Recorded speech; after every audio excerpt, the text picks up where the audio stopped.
happy Tuesday? Monday. Oh, geez. Happy Monday, everybody. I'm Kendra, the team reporter for the Orlando Magic. Thanks for joining the group chat. You guys are already giving me a lot of energy in the comments right now. So one thing I want to say is let's keep it PG in here. Everyone is welcomed. Everyone, I want you guys to keep continuing the chat. I want you to continue to bring the energy, but let's keep it PG and let's be respectful of everybody who joins this chat. Don't forget, you can follow along on everything we're doing social media wise on Instagram, TikTok, Twitter, or X, and of course, YouTube. So let's go ahead and get into it because we got Landon going on over here who clearly is a Celtics fan. The Magic, they hit the court yesterday on Easter Sunday for game one of the series against the Boston Celtics. We knew this was going to be a hard fought match. We know going into this what this was going to be like, but still this Magic team had some very good positives in that game one that they can take away and while they head into game two. So I want to get to some of your comments real quick. D. Rugrat Kelly said, Shake Back Wednesday. I believe this team can get the job done. There we go. That's the positive energy that we love to see. We want to hear from you guys. Luis said, feels like we've seen this in a movie. I get what you're saying. I know this Magic team, they were in the playoffs last year, but you also saw how well they did at home. Don't forget, guys, we have 2 more games at home too. These are important. So Magic fans, make sure that you guys pack the Kia Center because we're going to need all of your energy. We're going to need all of you guys there to help get this Magic team through games 3 and 4 for sure. So make sure you guys are there for that one. What else is going on? Hey, Will Dawson, thank you for joining us today. Love that you are here with us. Let's win the next game from Jeanette. Yes, this Magic team can totally win this next game now that they've able to see kind of like what they're getting themselves into. Oh my goodness. Okay, so Lewis, it's so funny actually. I'm gonna show you guys something because I have it with me and I actually use this. I actually really do use this. Okay. So Lewis, his wife, Karen, made me this. And it's from KC Magical Design. I actually really use it all the time. I have all my lip glosses and hair bow stuff in here too. It's so cute. This has been the cutest Orlando Magic gift that I've ever seen. So, Lewis, you're the best. Tell your wife she's amazing. And does she make dog collars? Anyway, just curious. Let's get through these other comments that I'm seeing, you guys. On TikTok, I got asked, where's Jalen Suggs? Don't forget, guys, Jalen Suggs is out for the rest of the season.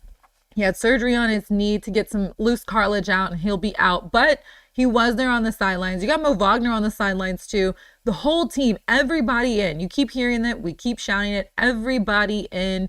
Everybody was in for that game. I loved seeing the whole team together because I think they bring out so much energy from each other in different ways. So it was good to see Jalen and Mo on the sidelines for the team as they got ready for this game. What else are you guys saying? Someone asked, why is Cole Anthony not starting? So here's a great question, and I think people forget how kind of things might work within teams. If a guy is doing great off the bench, you don't want to lose that. And Cole does a really good job working with the guys coming off the bench and working with the guys coming in. And so that's kind of why you see a lot of that. You're going to see someone who he's used to that role and where he's at, and they love where he's at, and they love the way that he's able to facilitate and come in. So you have to remember, you can't change things up right now. At this point of the season, it's about honing in on fixing the little things and really tightening those little things. So that's kind of why you see the consistency of how you see things now. You got to remember too, there was no consistency in the beginning of the season, especially when Paolo went out and they were trying to find that. So don't forget, guys, it's all about consistency. Oh my God, he was so serious about the collar. He's a golden doodle, a mini golden doodle, like medium size. I gotta focus because I will talk about this dog collar. Basketball first. I got told basketball first. Let's focus. But Lewis, we'll chat. Austin says, Game 2 will be different, Celtics fans. If we have our stuff together, we can take them to 7. I love that energy. Yeah, why not? There were so many positives going on with that team. All right, let's get to some of the positives. So the Celtics only got up 82 floor shots, 8 fewer than their regular season average, and 37 threes, 11 fewer from their second record average. The biggest thing, of course, with going into that game was taking away the three-point shooting. That's what the Magic knew they had to do within this Boston Celtics team. One other big note is that they were able to hold Jason and Jalen to under 20 points. Those are two guys that we know when they get hot and they get going, it can be tragic. But the fact that they were able to do that as well. Now, of course, next they're going to have to look at guys like Pritchard, and they're going to have to look at guys like Derek White, who went off for 30 points. But when it came to their rebounding too, that was something that this Magic team elevated on. Wendell, he had 13 rebounds. Paolo had 11 rebounds. The rebounding was a strength for both teams in the regular season, but Orlando was 6th in defensive rebounding percentage, and Boston was 7th. So that was also something that we saw the Magic do very well when it came to that game. If you look at the final box score, they out-rebounded them in offensive rebounds. The one thing that really did hurt them, though, is the fast break points. Like, the Celtics outscored them there. And then second chance points, they outscored them there too, 17-11. Also turnovers. That was something that the Magic, they're probably going to look into that. They had 15 turnovers. Too high when you're going against a Boston Celtics team like that. And it was 15 turnovers for 24 points. It's kind of tough. But don't forget, Orlando committed the 7th fewest turnovers after All-Star break. So they got the jitters out. Game 1, get the jitters out, shake it off, get back into this Game 2. I'm excited to get up there and cover Game 2. I feel like it's going to be a different type of energy, a different type of mindset. These guys know what they need to fix. They know what they need to do to get this game, to get a win. And why not? They went into the half leading by 1. They outscored Boston in that second quarter, 31-22. They clearly know that they can get this team. And I think it's a really good matchup too. Like the game, if you were watching this game, it was great. All right, let's take some of your comments.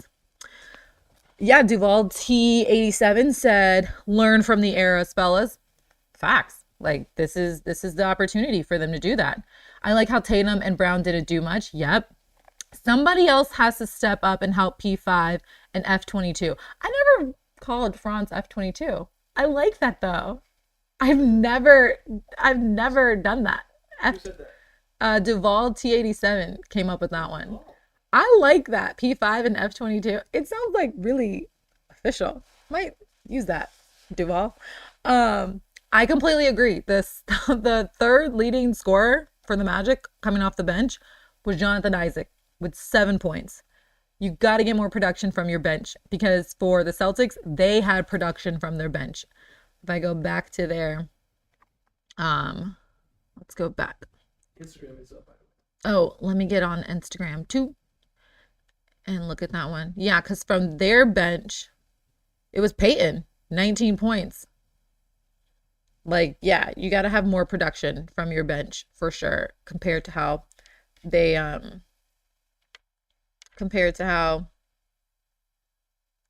multitasking is also not my best strong suit. Let's get on to Instagram. Hey guys. Okay, I'm reading some of your comments. Oh yeah, I did see that. Here's the thing though, this is gonna sound so shady. Coop can technically be like, never mind. Yes. Yeah. Until that man is at a facility, at someone's facility doing his welcome speech, I don't trust anything that happens anymore. I know that, like, yes, he has said that he's going to enter the draft, but he could easily change his mind if he wanted to. I'm just saying. Great question. I want to ask this one from Oliver the Shih Tzu. Who's going to help Paolo and Franz? That's a great question. Who do you guys think needs to step up going into Game 2 coming off the bench to help Paolo and Franz. It could also be with some of the starters. I mean, I think Wendell's doing great out there, honestly. Like I said, 13 rebounds. He's learning his rhythm and pace too with this team. I like what he's got going on. But who else do you think? Who would you like to see? Personally, me, Anthony Black. Think he would be great. This is your second. He didn't really have the opportunity to do so much in the playoffs last year, so I think this is a great opportunity for him to be kind of like a dark horse and help the team out. People keep asking. I feel bad for people asking, is Suggs returning? No, he is out for the season. He is out for the season, guys. So don't forget. Oh, okay. AB, Jonathan Isaac, and Wendell Carter Jr. That's coming from Twitter. I mean, Instagram, of who they want to see step up. Catcher. How do you? Yeah. Thanks. Cat. Thanks, Kat. I think that's a great one.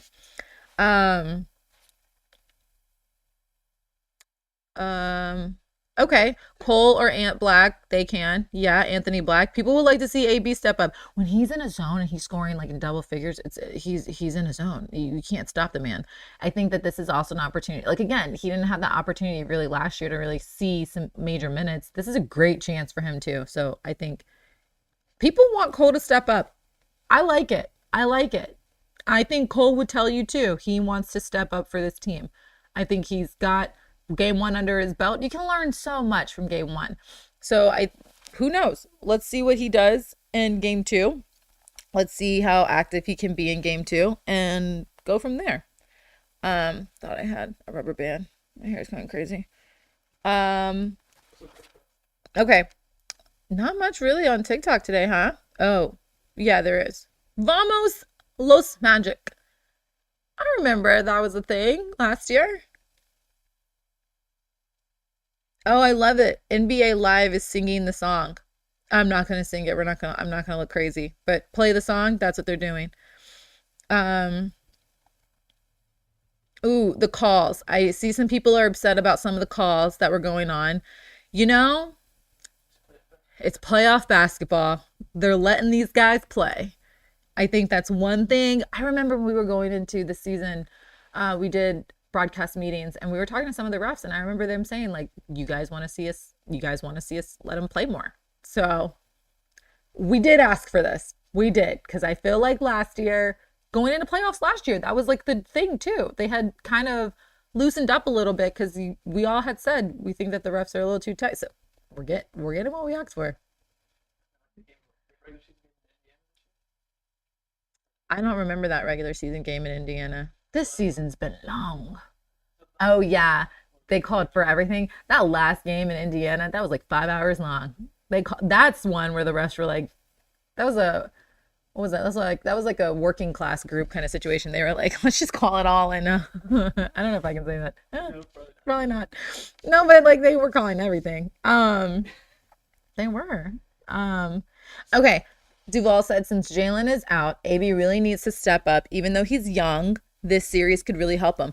I think so too. He's so coachable. You know, like he really takes everything in and he wants to grow. So I completely agree with that one, Duval. I think this is a great opportunity for him to step up and show us that he is definitely in the playoff mode. It is true. Like you just see a different level of team. Did anyone watch any other games? I know we're talking about the Magic, but I was watching games all day yesterday, and the level of intensity that you see from these teams knowing they're in playoff mode, it's insane. And I saw that from the Magic too. But it's beautiful. It's like a work of art just seeing a lot of these guys out here. It's like their brains just switch when they hear playoff, and I love it. Playoff basketball has been amazing. Um, Oh, J Curve said F22 is kind of dope. I usually call him the Franz. Get it? Like the Fonz. Hey. Isn't that what he said too? Yeah. Hey. How are you guys old enough to know the Fox? That's pretty good. I'm not old enough to know the Fonz. What I do know is that Nick at Night did play some of those shows back in the day. And on top of that, it's an inside joke between our broadcasting team because they have the Fonz smiling in Milwaukee. Like there's a statue of the Fonz smiling in Milwaukee. and our producer hates it because he's like, the Fonz never smiled. Like he was cool. He was too cool. And they were like, it's not cool for him to smile. So it's like an inside joke that we talk about every time we go to Milwaukee. So that's the other reason why I know. I don't know if that dates my coworkers, but anyway, they love me. It's okay that I said that. Oh, can't believe Golden State was the only road team to win a game this weekend. I know. That you can believe that? I can't believe that. I just knew that Houston was gonna. I don't do not sleep on Houston. Do not sleep on that team. I'm not. Do not sleep on Houston. That is also a team that's very young. And they probably were like, what are we doing? But game two, I think it's going to be so different for them. Yes, big shout out to Nick at Night. Am I dating myself? I don't know. Our defense kept Boston to 103 points.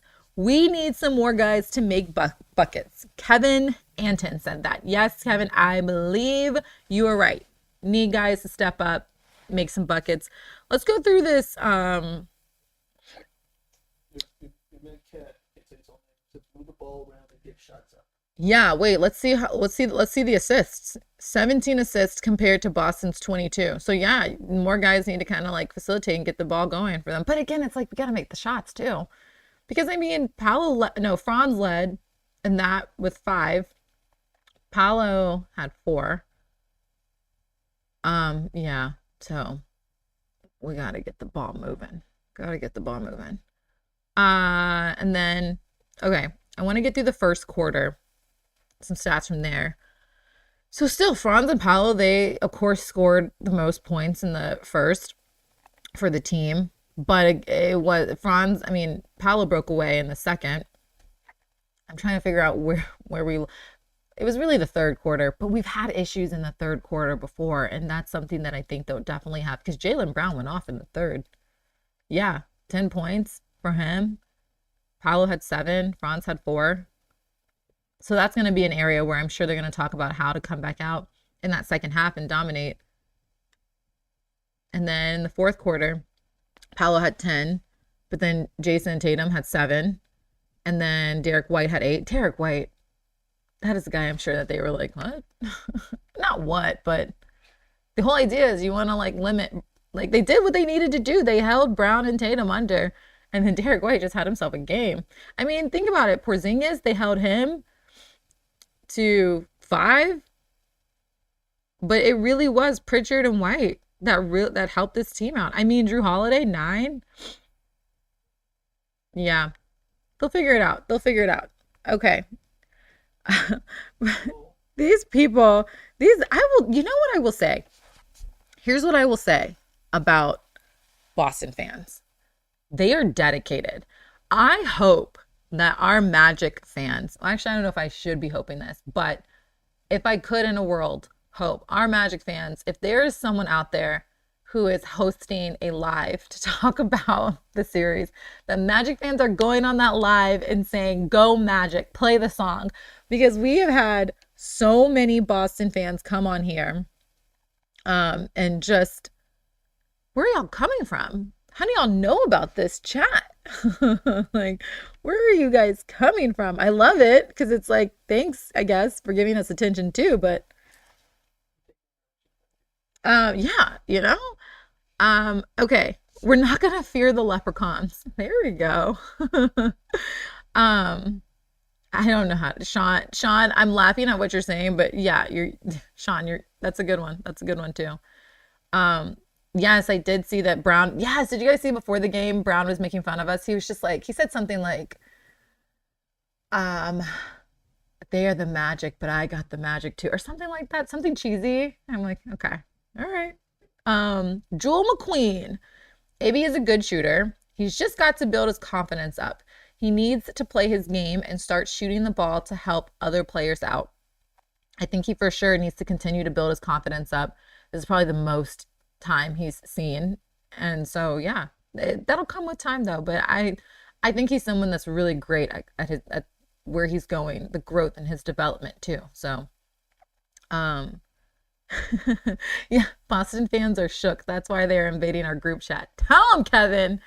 I know, because I'm like, where are y'all coming from? But I love it. I love that they're finding this and they're just like on here, but because they're on here on like Instagram, they're on there on TikTok, they're on here on YouTube. So, oh, yes. And he said, oh, that's what it was. He goes, yeah, no Harry Potter. That's what it was. Jaylen Brown. Oh, one thing I loved, and I don't know if you guys seen this yet. It's been going viral. It was Coach Osborne talked to Paolo, and he was just saying like, you're built for this. And he was also telling him like, I love the way you're commanding the group. And I think that's something that you're seeing Paolo really grow into is that leadership role of commanding the guys, commanding the huddle. And he's built for this type of moment. He's built for this. I love like they were I mean between Doris and Richard, they were speaking so highly of Pete, and it was so true. Like, this guy is going to have such a long journey going forward. It's just really great to see everything that he's able to accomplish right now at what, 22? Yeah.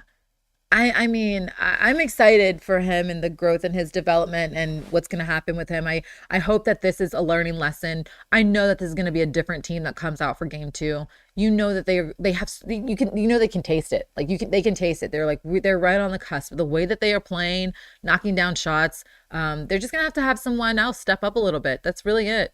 Someone within that group is going to have to say like, all right, I got to make smart shots, smart decisions, and grow from there. Okay, Lewis said we have to get the split on Wednesday because the deeper we get into the series, the more difficult it is to win on the road. And it's hard to win on the road. And I completely agree. But you know what that means? Coming back to the Kia Center. So don't forget, guys, as I wrap this up, Wednesday's game is going to be at 7 p.m. at Boston. Then we will see you guys Friday at 7 p.m. at the Kia Center and Sunday at 7 p.m. at the Kia Center too. Don't forget, mark your calendars, write those down. I'm sure you guys already have, because duh. But let me get to one more question. Scoring 86. Lose by. Yes, Paolo will be the next face of the NBA. Go Magic, my favorite team. Go Paolo, my favorite player. P5. P5 and F22 will come out with a better performance on Wednesday, along with AB and Cole. I'm speaking it into existence. Anyway, all right, guys, this is my time. It's time for me to wrap this up. Thank you so much for joining me. I love the conversation. I love the energy you guys are bringing. Continue to bring that for our next group chat, because hopefully we are speaking, this will have a different conversation in that next group chat, right? We want that. Anyway, you guys have a great rest of your day, and we will see you on Wednesday in Boston. Bye, guys.